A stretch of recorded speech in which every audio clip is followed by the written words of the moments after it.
Selamat malam kepada Bapak Syamsul, Bapak Zaidah, dan Ibu Fetriuna selaku dosen mata kuliah perancangan pabrik. Kami dari kelompok 4A UMKM Keripik Singkong dengan anggota Sherlyn, Regiana, NPM 11, Yunita Saferliani, NPM 18, Kartika Wulandari, NPM 28, Dewanti Marani, NPM 45, Yuki Taira, NPM 48, dan Nabila Putri, NPM 62, akan mempresentasikan terkait penilaian UAS mata kuliah perancangan pabrik. Next.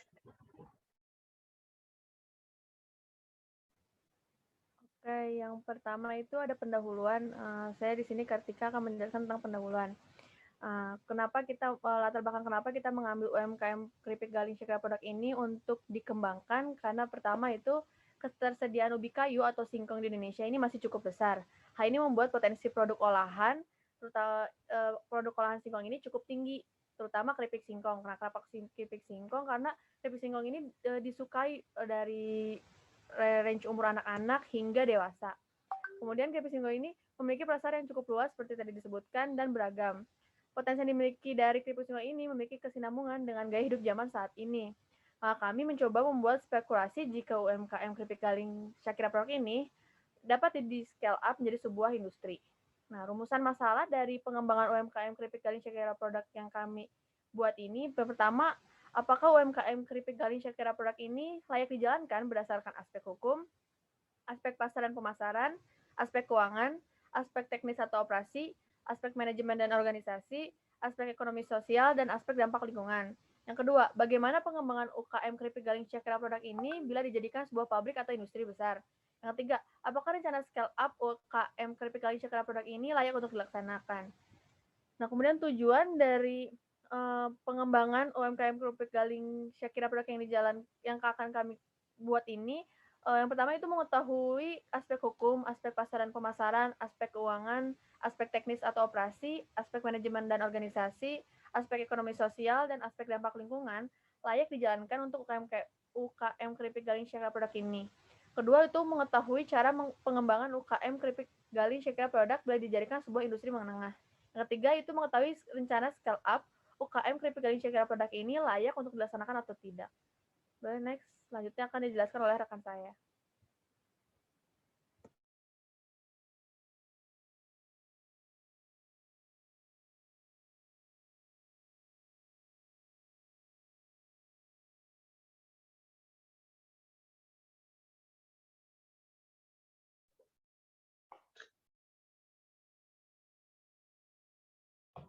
Selanjutnya saya akan menjelaskan tentang aspek hukum.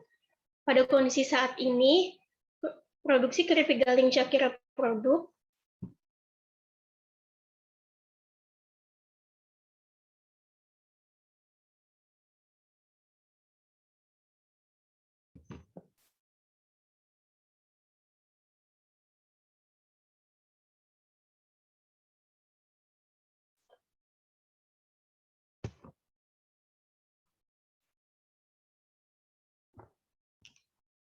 Baik, saya akan melanjutkan presentasi dari kelompok kami bahwa saat ini produksi keripik galing Syakira Produk merupakan bentuk usaha industri rumah tangga atau RTP yang memiliki surat izin BRT dan SKU.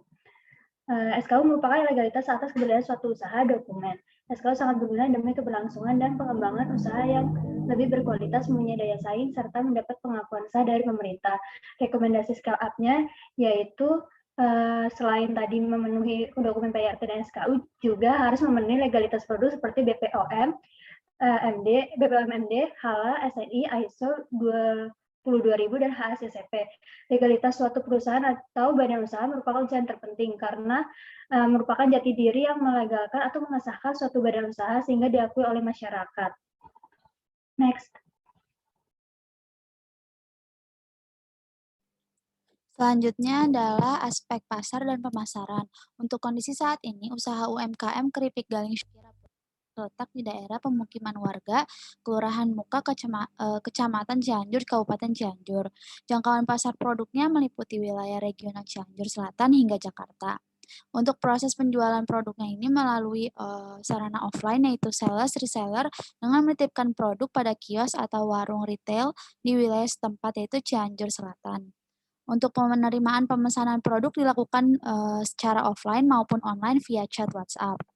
Untuk kondisi scale up, dilakukan peningkatan dalam variasi rasa, diantaranya adalah keju, barbecue, asin manis, dan variasi rasa pedas lainnya, serta ukuran penyajian produk keripik.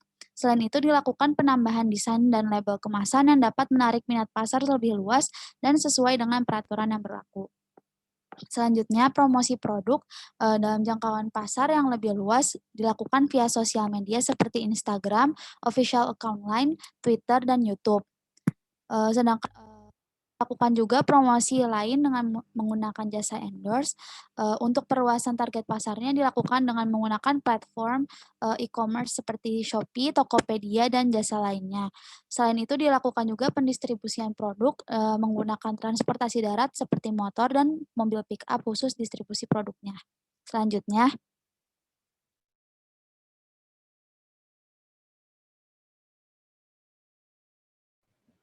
Ya, selanjutnya itu ke aspek keuangan. Dilihat dari potensi yang dimiliki oleh UMKM keripik galing Shakira produk ini, kita dapat lihat bahwa produksi ke keripik galing Shakira produk ini sebelum di scale up atau kondisi saat ini itu memproduksi sebanyak diproduksi selama 6 hari dalam 1 minggu. Nah, produksi dari keripik galing Shakira ini produk ini masih menggunakan mesin-mesin yang konvensional atau masih banyak menggunakan sumber daya manusia. Nah, dapat dilihat saat ini investasi alat-alat dari keripik UMKM keripik galing Shakira produk ini memiliki seperti mesin slicer, kompor, baskom besar, spinner, dan lain-lain yang total investasinya itu sebanyak 10.048.000. Kemudian total pengeluaran dari selama setahun dari UMKM ini saat ini itu sekitar 7.200.000 itu mencakup biaya utilitas dan biaya perawatan. Karena kondisi saat ini UMKM ini belum memiliki biaya pemasaran, ADM, umum, dan lain-lain. Kemudian total pendapatan per tahun itu didapatkan dari total penjualan dikurangi biaya pokok penjualan atau biaya produksi dan didapatkan hasil sekitar 54 juta sekian. Yang ini termasuk laba kotor. Kemudian setelah dihitung EBT yang setelah dikurangi pajak dan setelah dihitung menjadi EAT didapatkan kas masuk bersih itu sebanyak 52 juta sekian. Kemudian untuk dianalisis bahwa UMKM keripik galing Shakira produk ini pada kondisi saat ini itu layak untuk dijalankan atau tidak dianalisis dengan beberapa metode. Yang pertama itu ada PP atau payback period. Nah, dalam hasil analisis ini didapatkan bahwa dalam jangka waktu 0,19 tahun pengembangan investasi dari UMKM ini dapat tercapai. Kemudian dari NPV yaitu net present value, yaitu perbedaan nilai sekarang dari arus kas yang masuk dan nilai sekarang dari arus kas keluar berdasarkan pada sebuah periode didapatkan yaitu 88 juta dan 86 juta. Ini pun mencakup standar UKM yaitu lebih dari 0, kemudian ada average rate of return itu tingkat pengembalian bunga didapatkan dari rata-rata laba setelah pajak atau rata-rata EAT dibagi investasi didapatkan 469%. Ini pun mencapai standar UKM yang minimal 35%. Kemudian IRR atau internal rate of return didapatkan 1060%. Ini pun lebih dari DF atau faktor diskonto sebanyak 4% dan profitability index atau tingkat kelayakan itu kas bersih dibagi investasi dan didapatkan hasil analisis sebanyak 9,60. Ini pun lebih dari 1 yaitu standar UKM itu lebih dari 1 sehingga dapat disimpulkan bahwa UMKM keripik galing Shakira pada kondisi saat ini itu masih layak untuk dijalankan. Boleh next. Kemudian pada kondisi scale up kita scale up tidak hanya alat mesin-mesinnya aja seperti mesin batch fryer, itu mesin spinner, mesin hexagonal, mesin packing. Kita pun scale up ke pabrik dan kantornya sehingga ada pembelian gedung dan tanah pabrik dan gedung dan tanah untuk kantor. Di sini kita membagi menjadi bagian produksi dan bagian pemasaran dan adum. Total investasi dari setelah scale up UMKM ini kami scale up itu sebesar 1.409 sekian. Nah, selain kita meng-scale up dalam bagian investasi dalam alat-alat, kita pun nge-scale up bagian karyawan. Kita menambah karyawan, yaitu kita bagi menjadi karyawan produksi dan karyawan pemasaran dan adum. Dan kita pun menambahkan tunjangan untuk pegawai-pegawai yang kami tambahkan tersebut, sehingga didapatkan totalnya itu jumlah bulanannya sebesar 73.600 dan setahunannya itu sebesar 956 juta sekian. Dan kami pun menyusutkan alat-alat ini sebesar 204 juta sekian. Boleh di next. Kemudian investasi tadi disebutkan itu udah 1.409.000.000. Di sini pun kita mengeluarkan total pengeluaran itu setelah di scale up sebanyak 1.112 juta sekian. Ini tuh mencakup biaya operasional, yaitu biaya gaji pemasaran dan adum, biaya penyusutan pemasaran dan adum, biaya utilitas, mencakup listrik, air, dan lain-lain, biaya perawatan, biaya perizinan, bunga bank, dan pajak PBB per tahun hingga tunjangan pegawai. Kemudian total pendapatan per tahun itu sebesar 2 miliar, 2,8 miliar. Itu pun sudah dikurangi dari total penjualan dikurangi biaya pokok penjualan atau biaya produksi. Dengan asumsi penjualan produk itu sebesar sebanyak 6.120 pieces per tahun. Nah, setelah dihitung EAT dan EBT, EAT dan kurangi pajak itu didapatkan kas masuk bersih sebanyak 1,5 miliar. Dan analisis yang kami dapatkan itu payback periodnya itu sebesar 0,9 tahun, sehingga dalam jangka waktu 0,9 tahun pengembangan investasi dapat tercapai. NPV net present value 1 dan 2 yang kita dapatkan itu sebesar 4,9 miliar dan 3,8 miliar. Kemudian average rate of return atau tingkat pengembangan dana yang kita dapatkan itu 61,39%, itu pun sudah melebihi standar UKM yaitu minimal 35%. Kemudian IRR atau internal rate of return sebanyak 10%, dan ini pun standar lebih dari standar UKM, yaitu lebih dari faktor diskontonya yang kita ambil itu sebanyak 6% dan 7%. Dan terakhir profitability index-nya itu sebesar 4,49, lebih dari 1, sehingga dapat dikatakan scale up dari UMKM Keripik Galing Syakira produk yang kami buat ini layak untuk dijalankan berdasarkan standar UKM. Next, selanjutnya akan dijelaskan oleh partner saya. Nah, selanjutnya ada lokasi teknis dan operasi. Lokasi ini berada di Jalan Muhammad Toha, Gang Titiran, RT2 RW 1, Kelurahan Muka, Kecamatan Cianjur, Kabupaten Cianjur. Lokasi ini masih bergabung dengan tempat tinggal pemilik dan lokasi ini belum dipindahkan ke lokasi tersendiri. Kemudian lokasi ini berada di tengah kota dan hal inilah yang menjadikan lokasi ini berada dekat dengan target konsumen serta berada dekat dengan saluran pembuangan air dan sungai. Target konsumen saat ini berupa warung-warung kecil, toko-toko makanan ringan, pasar tradisional, dan reseller. Perolehan bahan bakunya juga mudah diperoleh karena pemasok langsung mengirimkan bahan baku ke lokasi usaha. Keadaan air dan listrik lancar, serta penggunaannya tidak terlalu besar karena masih menyatu dengan kebutuhan rumah tangga. Tenaga kerja yang dibutuhkan juga tidak sulit didapatkan, serta sejauh ini tidak ada hambatan hukum terkait usaha produksi UMKM Keripik Galing. Next. Ya, berikut ini adalah biaya investasi dan bahan baku per bulan mencakup tabel peralatan produksi yang digunakan, serta biaya operasional per bulannya yaitu sebesar 23.244.700. Ini merupakan kondisi sebelum scale up. Next. Berikut ini merupakan layout sebelum scale up dari UMKM Syakira Produk, dengan yang di gambar sebelah kiri merupakan layout 2 dimensi dan gambar sebelah kanan merupakan gambar real dari lokasi UMKM Syakira Produk. Selanjutnya yaitu saya Yunita akan menjelaskan aspek teknis atau operasi setelah scale up yang meliputi penentuan lokasi dan tata letak. Seperti yang kita ketahui bahwa penentuan lokasi berfungsi untuk mengoptimalkan beban biaya jangka pendek dan jangka panjang sehingga dapat meningkatkan daya saing dari suatu perusahaan. Nah, kami memilih 2 lokasi yang berbeda, yaitu Kabupaten Cianjur dan Kabupaten Sukabumi. Lalu penentuan lokasi ini berdasarkan metode ranking dengan substansi yang kita perhitungkan, yaitu berupa sumber air dan listrik, fasilitas transportasi, kedekatan dengan bahan baku, biaya tenaga kerja, dan pasar potensial. Berdasarkan hasil perhitungan metode ranking, maka dapat disimpulkan bahwa Kabupaten Cianjur memiliki nilai yang lebih besar dibandingkan Kabupaten Sukabumi, sehingga lokasi yang digunakan untuk lokasi pabrik Syakira Produk setelah scale up yakni di Kabupaten Cianjur. Dan berikut ini merupakan tabel di sebelah kanan adalah tabel bobot untuk penentuan tata letak pabrik dengan nomor 1 sampai nomor 14 urutannya adalah yang pertama gudang bahan baku, selanjutnya mesin filler dan tank pencucian, lalu mesin slicer, tempat perendaman, setelah itu tempat penirisan, lalu mesin batch fryer, setelah itu mesin spinner, kemudian mesin heksagonal, lalu nomor 9 mesin pengemasan, nomor 10 gedung gudang produk dan penyimpanan, lalu nomor 11 kantor, selanjutnya musola, kemudian toilet, dan terakhir merupakan ruang ganti.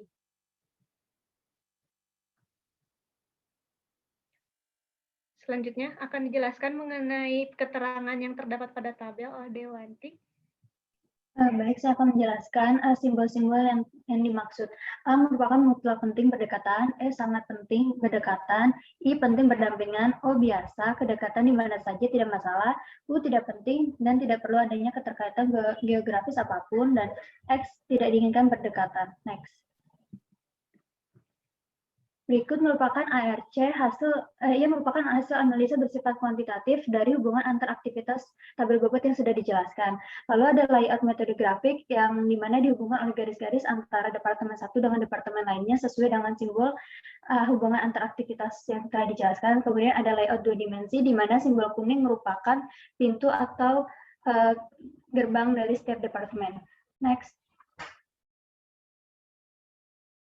Selanjutnya ada layout 3 dimensi, hasil dari SketchUp ini tampak atasnya. Next. Kemudian ini ada tampak depan dan belakang. Next. Dan ada tampak samping baik dari sisi kanan maupun kiri. Next. Berikut ini merupakan diagram alir produksi kondisi saat ini yang berada pada sebelah kiri dan kondisi setelah scale up di sebelah kanan. Yang pertama, untuk kondisi saat ini, singkong dilakukan pengupasan secara manual menggunakan pisau, lalu dilakukan proses pencucian, setelah itu pengecilan ukuran menggunakan slicer, kemudian dilakukan perendaman, setelah itu penirisan air, kemudian digoreng pada suhu 170 derajat Celcius selama 4-5 menit, kemudian penirisan minyak menggunakan spinner, lalu dilakukan pemberian bumbu dan terbentuklah keripik singkong yang siap dijual. Sedangkan untuk metode untuk scale up pada pembuatan keripik singkong ini yaitu singkong dikupas menggunakan mesin filler, setelah itu diiris menggunakan mesin slicer, kemudian direndam, lalu digoreng pada batch fryer, setelah itu ditiriskan dengan menggunakan mesin spinner, lalu singkong yang telah ditiriskan diberi bumbu pada mesin heksagonal agar lebih merata. Setelah itu, singkong yang telah diberi bumbu dikemas menggunakan mesin packaging continuous sealer dan terbentuklah keripik singkong yang siap untuk dipasarkan. Selanjutnya adalah neraca massa sebelum scale up, di mana neraca massa ini menerangkan tentang banyaknya massa yang masuk keluar dan terakumulasi pada setiap proses dalam waktu tertentu. Dalam kondisi sebelum scale up, dalam proses pengemasan tidak terjadi adanya pengurangan bobot singkong, yaitu dengan asumsi kulit singkong sebesar 20%. Selanjutnya dalam proses pencucian, diasumsikan air masuk sama dengan air keluar sehingga tidak terjadi pengurangan bobot. Selanjutnya adalah proses pengecilan ukuran, di mana asumsi berat susut yang hilang selama pengecilan ukuran adalah 0% sehingga nilai masuk dan keluarnya sama dengan 80. Untuk proses perendaman, terjadi peningkatan kadar air singkong dari 60% menjadi 60,5% dengan total loss-nya sebesar 0,661%. Next. Dalam proses penggorengan, singkong yang telah dikecilkan dan direndam memiliki suhu sebesar 25 derajat Celcius dengan kandungan kadar air sebesar 60,5% dengan massa 79,339, di mana gas yang terpakai sebesar 12 kilo dan minyak yang terpakai 10 dengan pengeluaran minyak sebesar 10 dengan uap air sebesar 45,46. Dengan adanya penyusutan bobot singkong sebesar menjadi 43,933. Selain itu, dalam proses penerisan minyak terjadi pengurangan bobot singkong, yaitu dari 43,933 menjadi 41,620. Dengan berat minyak tirisannya sebesar 2,313. Dalam proses pemberian bumbu terjadi loss sebesar 20%, dengan berat keripik singkong berbumbunya menjadi 42,66. Next.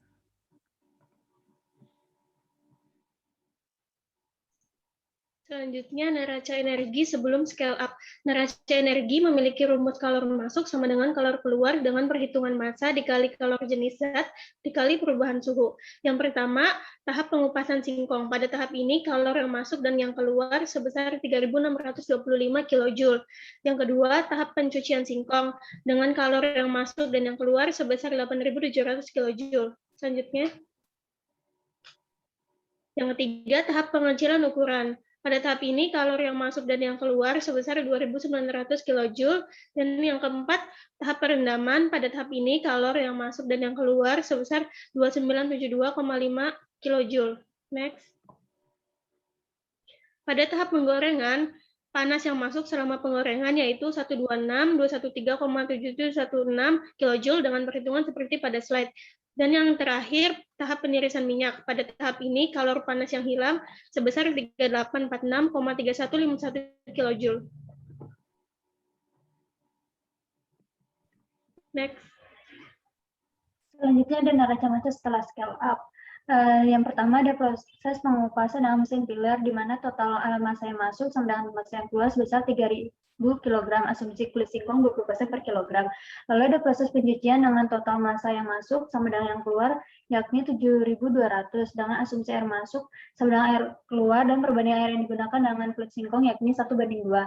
Lalu ada proses pengecilan ukuran dengan massa yang masuk dan yang keluar 2.400, dengan asumsi berat susut yang hilang selama pengecilan 0%. Kemudian ada proses perendaman dengan massa yang masuk dan massa yang keluar sebesar 2.400. Next. Lalu ada proses penggorengan dengan batch fryer, di mana massa yang masuk dan massa yang keluar sama, yakni 2.402,165. Lalu ada proses penirisan minyak dengan spinner, yakni massa yang masuk dan massa keluar sebesar 1.112,701.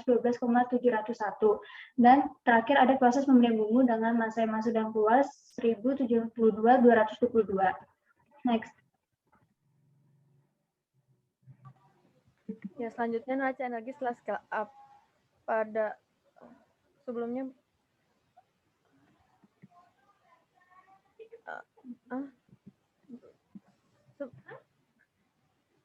pada proses pengupasan menggunakan mesin filler. Nah, pada proses pengupasan itu ada kalor panas yang masuk itu sebesar 260 kJ dan keluarnya itu sebesar di selapor singkong sebesar 261.000 kJ. Nah, kemudian pada tahap pencucian singkong itu terdapat energi yang masuk dari singkong dan air sebesar 712.800 kJ dan terdapat panas yang hilang itu sebesar 121.800 kJ dan totalnya 712.800 kJ energi yang keluar. Next.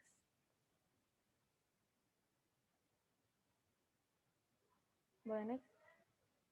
Nah, pada tahap pengecilan ukuran terdapat panas yang masuk itu sebesar 191.400 kJ sehingga di totalnya 278.400 kJ untuk energi yang masuk dan energi yang keluar itu terserap oleh singkong semua sebanyak 278.400 kJ. Kemudian tahap perendaman itu terdapat energi yang masuk itu pada singkong 278.400 kJ. Kemudian terdapat panas yang hilang sebesar 191.400 kJ terdapat pada perhitungan dan total 278.400 kJ untuk energi yang keluar. Next.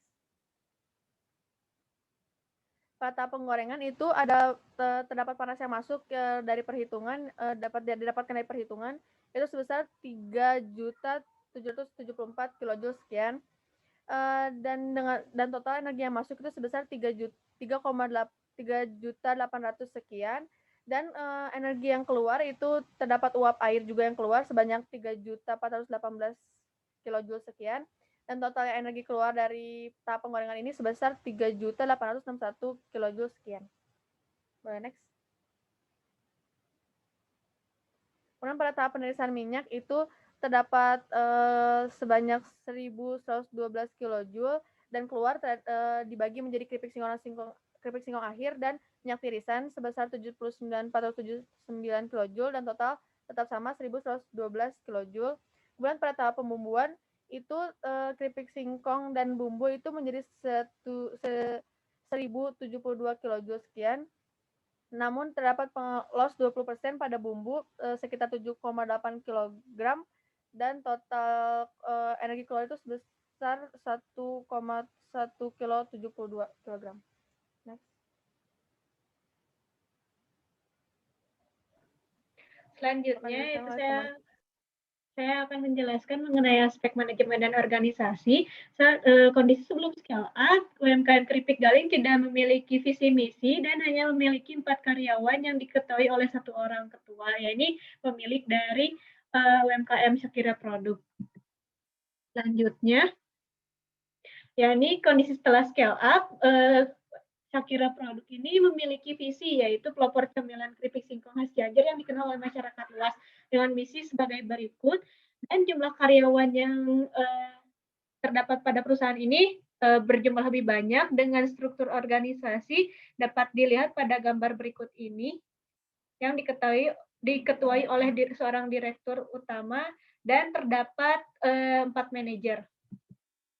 Kemudian mengenai manajemen sumber daya manusia yang baik dapat membantu perusahaan mencapai tujuan secara lebih efektif. Berikut ini merupakan aspek dalam manajemen SDM yang dilakukan oleh perusahaan keripik galing, yaitu struktur organisasi yang jelas, pelatihan tim, pemberian tunjangan yang berupa tunjangan kesehatan, THR, makan siang, dan bonus, lalu ketersediaan fasilitas kerja yang meliputi perlengkapan ATK, musola, toilet, dan lain-lain, serta pengawasan dalam bekerja.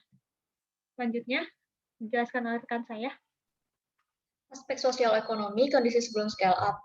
Usaha keripik galing yang berbahan dasar singkong dijalankan Shakira Produk dalam skala kecil. Hal ini dikarenakan usaha keripik galing dari Shakira Produk memiliki cakupan pasar yang belum terlalu besar. Aspek sosial ekonomi yang ditimbulkan oleh Shakira Produk sudah cukup berdampak pada warga sekitar, karena pekerja warga sekitar yang bekerja dalam industri ini terdapat 4 orang pekerja. Suplai bahan-bahan yang dibutuhkan oleh usaha keripik galing ini juga didapatkan dari pedagang-pedagang lokal, sehingga dapat meningkatkan pendapatan dari pedagang-pedagang lokal tersebut. Kondisi setelah scale up, usaha pembuatan keripik galing Shakira Produk apabila sudah di scale up akan menjadi skala industri. Hal ini akan membentuk lapangan kerja yang lebih luas. Apabila usaha ini akan di scale up pada skala industri, pekerja akan mendapatkan pendapatan yang lebih layak dibandingkan dengan bekerja pada UMKM. Sektor industri ini juga dapat didapatkan sebagai sarana edukasi bagi warga sekitar, terutama untuk warga yang masih duduk di bangku sekolah atau kuliah, sehingga dapat dijadikan sebagai tempat kunjungan yang nantinya mereka dapat menjadi sebuah pelopor untuk dibentuknya lapangan kerja baru di sektor industri lainnya. Next. Lalu ada aspek dampak lingkungan sebelum kondisi tahap scale up itu sudah ada limbah yang dihasilkan, yakni berupa kulit singkong, pati singkong atau acia, perendaman, air bekas cuci singkong, serta minyak jelantah, sehingga harus dilakukan penanganan limbah yang tepat supaya tidak mencemari lingkungan dan tidak memberikan efek buruk bagi kesehatan. Next. Kemudian ada kondisi sesudah tahapan scale up, yakni di mana limbah kulit singkong nantinya akan dikumpulkan dan dilakukan kerjasama dengan perusahaan startup Avani Eco yang nantinya akan diolah menjadi plastik ramah lingkungan. Kemudian untuk limbah minyak jelantahnya juga akan dilakukan kerjasama yang nantinya dijual kepada perusahaan pengelola limbah minyak jelantah seperti PT Hijau Daun Energi, dan limbah air patinya nantinya akan dilakukan pembuatan IPAL. Next. Selanjutnya adalah penjelasan mengenai utilitas. Yang pertama mengenai utilitas air, di mana air yang digunakan dalam produksinya berasal dari PDAM. Dalam proses produksi, air digunakan untuk memenuhi kebutuhan pabrik, produksi, dan sumber daya manusianya. Berikut merupakan rincian utilitas air dalam kondisi scale up UKM Keripik Galing, di mana air digunakan untuk produksi, sanitasi meliputi mesin, peralatan, dan ruangan, serta air untuk keperluan karyawan. Next. Berikut merupakan rincian penggunaan air, di mana berdasarkan tabel rincian di atas, total kebutuhan air per tahunnya dihitung dengan jumlah kebutuhan proses produksi, ditambah jumlah kebutuhan sanitasi mesin dan peralatan, ditambah jumlah kebutuhan sanitasi ruangan, ditambah jumlah kebutuhan karyawan, di mana hasil akhirnya diperoleh sebesar 4.968 sekian. Next. Untuk menghitung biaya utilitas airnya, biaya kebutuhan air dihitung dengan total kebutuhan air per tahun dikali 4.100, di mana tarif 4.100 diperoleh dari penggunaan air berskala range antara 10 sampai 20 meter kubik, sehingga hasil biaya kebutuhan air per tahun diperoleh sebesar 20.368 sekian. Next. Utilitas listrik, kebutuhan listrik usaha keripik galing ini diperoleh dari PLN. Selain itu, disediakan juga generator bahan bakar solar. Berikut merupakan rincian penggunaan listrik pada usaha keripik galing. Kebutuhan listrik mesin dan peralatan yaitu ada mesin pillar, slicer, mesin batch fryer semi otomatis, mesin spinner, mesin hexagonal, mesin packing, dan jet pump dengan masing-masing lama pemakaian sebagai berikut, dan total kebutuhan dayanya 139,889 kWh atau dengan bulanannya 3.357,336 kWh atau pada tahunannya dibutuhkan 3.770,03 kWh. Next. Untuk kebutuhan listrik penerangan pabrik, yaitu ada ruang satpam, gedung bahan baku, gedung produk jadi, tempat produksi musola, toilet musola, ruang ganti pria, ruang ganti wanita, ruang tamu, ruang meeting utama, ruang direktur utama, ruang manajer umum, ruang manajer personalia, ruang manajer produksi, ruang manajer pemasaran, ruang HRD, ruang staf, ruang office boy, musola utama, toilet utama, dan lorong dengan total daya yang dibutuhkan yaitu 26.568 kWh. Next. Kebutuhan listrik untuk air conditioner yaitu ada di lobi, ruang tamu, ruang meeting utama, ruang manajer umum, ruang manajer personalia, ruang manajer distribusi, ruang manajer produksi, ruang direktur utama, ruang HRD, ruang staf dengan kebutuhan AC sebagai berikut dan lama pemakaian sehingga dibutuhkan total daya yaitu 55,2 kWh. Next. Kebutuhan listrik untuk peralatan kantor yaitu sebagai berikut, dibutuhkannya komputer sebanyak 6 buah dan printer 1 buah dengan total daya per bulannya 15,008 kWh. Untuk total kebutuhan listrik yaitu dibutuhkan 65.895 kilovolt ampere per hari. Dalam Peraturan Menteri ESDM Nomor 18 Tahun 2017 yang berlaku setelah pergantian Peraturan Menteri ESDM Nomor 28 Tahun 2016 mengenai tarif tenaga listrik yang disediakan oleh PT Perusahaan Listrik Negara atau PLN, pabrik Galing Syakira termasuk dalam listrik golongan tarif untuk keperluan bisnis menengah pada tegangan rendah dengan daya 6.600 volt ampere sampai 200 kilovolt ampere sesuai dengan pasal 3 ayat 1 huruf C. Daya pemakaiannya adalah sebesar Rp1.515,72. Berikut merupakan total daya utilitas pemakaian listrik setiap bulannya dan setiap tahunnya untuk pabrik Galing Syakira berdasarkan tarif PLN. Dengan pemakaian daya listrik 5.679,96 kWh per bulan, maka dibutuhkan biaya utilitas listrik per bulannya Rp8.609.228,97 dengan biaya utilitas listrik per tahunnya Rp103.310.748.